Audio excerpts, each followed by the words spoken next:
Oh, let's go on the grounds, baby! King Kong ain't got nothing on me!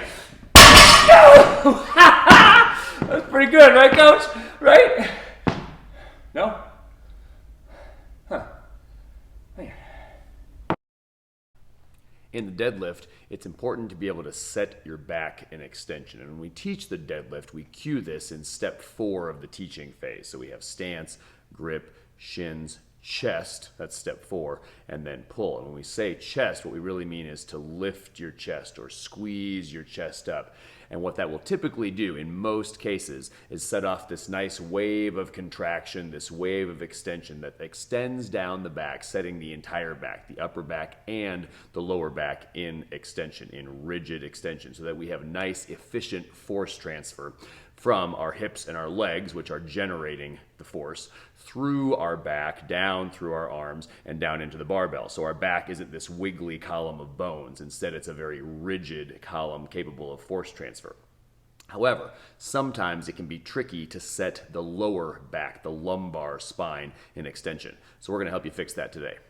The first approach is to keep it simple. Use what's already there in the 5-step setup. When you get to step 4, simply cue yourself to squeeze your chest up. Or equivalently, you could cue yourself to show your shirt to the wall. You're going to need to video yourself to see if you're actually setting your back in extension. But if you are, if that cue is already solving this issue and it's causing you to set your upper and your lower back in nice, flat, rigid extension, then there's no issue. You've already solved it. Keep it simple. However, if you're still noting that your low back, your lumbar spine is a little bit soft, a little bit rounded, then we've got to find a way to specifically cue ourselves to set our low back in nice, flat, rigid extension. So it's useful to think about the difference real quickly between thoracic extension and lumbar extension. Thoracic extension is lifting your chest, what you're seeing right here. Lumbar extension is what you're seeing right here, anteriorly tilting the pelvis. Now, what you're actually seeing here is lumbar overextension. This is not actually what we want. You'll notice that the low back is actually becoming arched. Again, that's not what we want. We just want a nice flat back, not an arched back like you're seeing right here. But this little drill right here is kind of a nice test or a nice way to practice and see whether or not you've got conscious control of your lumbar spine, because this can be tricky because you can't see it. So you can do this little drill and actually see whether or not you have conscious control of your lumbar spine.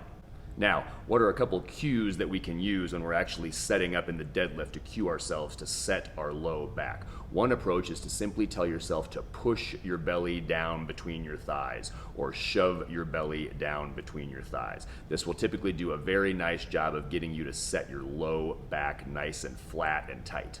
Another cue, and this is rather anatomically direct but effective, is to tell yourself to point your rectum at the wall. You don't do this by lifting your butt. You simply do it by tilting your pelvis so that you are pointing the underside of your rear end at the wall behind you. When you do this, you'll feel some tension in the hamstrings. So that's another good cue. Point your rectum at the wall. And finally, another cue, certainly more on the humorous side, but also very memorable because of this, is to tell yourself that if you have explosive diarrhea, you better spray the wall behind you and not the floor underneath you. Again, it gets across this idea that you're tilting the hips, you're tilting the pelvis to set your low back in extension. We hope these tips were useful, and if they were, please let us know. Hit the subscribe button or leave us a comment below or give us a thumbs up. We will see you next time, and as always, we hope this helps you get stronger and live better.